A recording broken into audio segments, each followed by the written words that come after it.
Good morning, praise the lord. કેમ કે આ મારો દીકરો મૂવો હતો તે પાછો જીવતો થયો છે. તે ખોવાયેલો હતો પણ પાછો જળ્યો છે. પછી તેઓ આનંદ કરવા લાગ્યા. લુકની સુવાર્તા તેનો 15મો અધ્યાય ને તેની 24મી કલમ અને આજે પણ 20થી 32મી કલમ સુધી વાંચવા માટે પ્રયાસ કરજો. આજનો વિચાર: ખ્રિસ્તમાં અતિ પ્રિયવાલા મિત્રો, પ્રભુ ઈસુ ખ્રિસ્તના પવિત્ર પાવન નામમાં આપ સર્વને ફરીને એકવાર આજ સવારની પ્રેમી સલામ. ગઈકાલે આપણે નાના ઉડાવ દીકરા વિશે જોયું અને આજે આપણે એક પ્રેમાળ પિતા વિશે જોઈએ.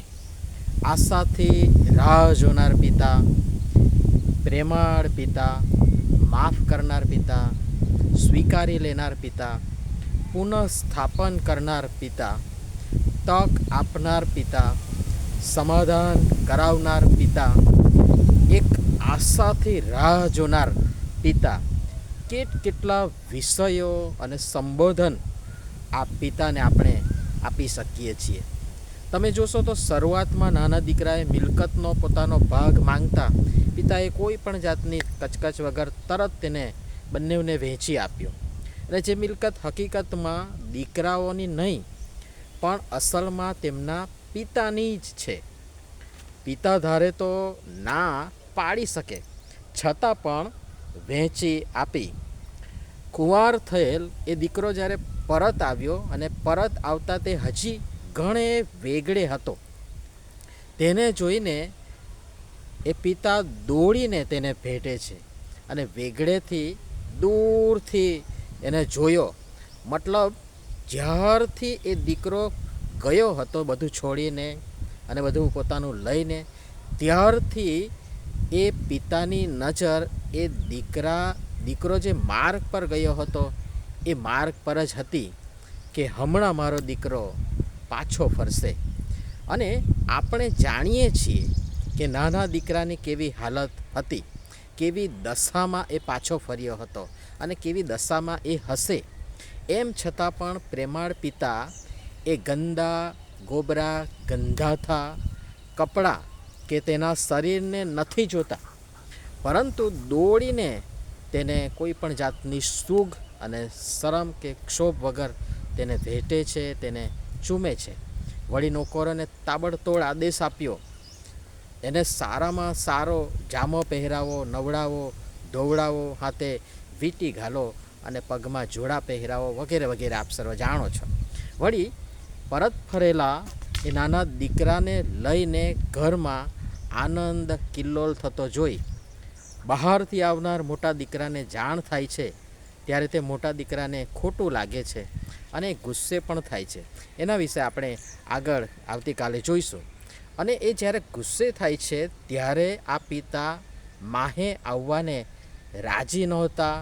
એવા ગુસ્સે થયેલા, રિસાયેલા, જેના મનમાં અસંતોષ પેદા થયો છે અને જેના મનમાં પોતાના ભાઈ, સગા ભાઈ પ્રત્યે ઈર્ષાની આગ લાગી છે, એવા વડા દીકરાને મનાવવા એ બહાર જાય છે, સમજાવવા બહાર આવે છે ને વડા દીકરાને ખૂબ જ પ્રેમથી એ સમજાવે પણ છે. મિત્રો, આ બધું ભલે આપણને સીધું, સાદું, સરળ લાગે અને છે ખરું, પરંતુ આ બધી જ વાત, વચન, શબ્દોમાં ગૂઢ માર્મિક અર્થ સમાયેલો છે, જે આપણું કદી હતું જ નહીં, જેને લાયક આપણે હતા જ નહીં. એ મિલકત, એ વારસો, એ આશીર્વાદો પરમેશ્વર પિતાએ તેમના બાળકો તરીકે આપણને વહેંચી આપ્યા. પણ આપણે શું કર્યું?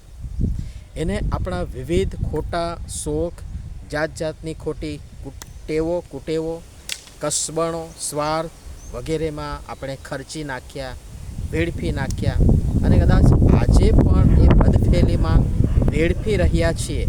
કશો વાંધો નહીં, બધું પૂરું થાય, આ નાના દીકરાની જેમ ખુવાર થઈએ, એના જેવી હાલત થાય ત્યાં સુધી રાહ જોવા કરતાં આજે જ, બલકે હમણાં જ આશાભરી એ દયાળ દ્રષ્ટિએ મીટ માંડીને બેઠેલા, રાહ જોતા એ પ્રેમાળ પરમેશ્વર પિતા પાસે પાછા ફરીએ કે એ જોઈ રહ્યા છે કે હમણાં મારો દીકરો કે મારી દીકરી પાછો આવશે, પાછી આવશે.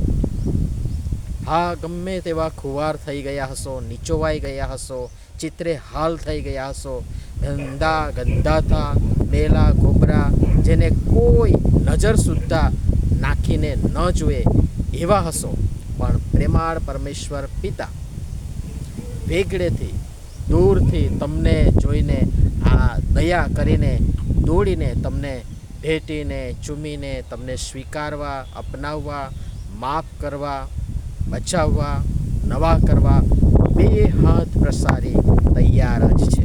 હા, તમે સાવચેત થઈ તમારા પાપ સ્વીકારી કબૂલી ઊભા થાવ, જેમ આ દીકરો ઊભો થયો.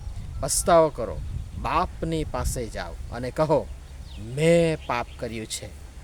પિતા કોઈ પણ દલીલ, સફાઈ, ખુલાસા વગર, માફી પત્ર, બાહેધરી પત્ર લખાવ્યા વગર તમારો દોડીને સ્વીકાર કરશે.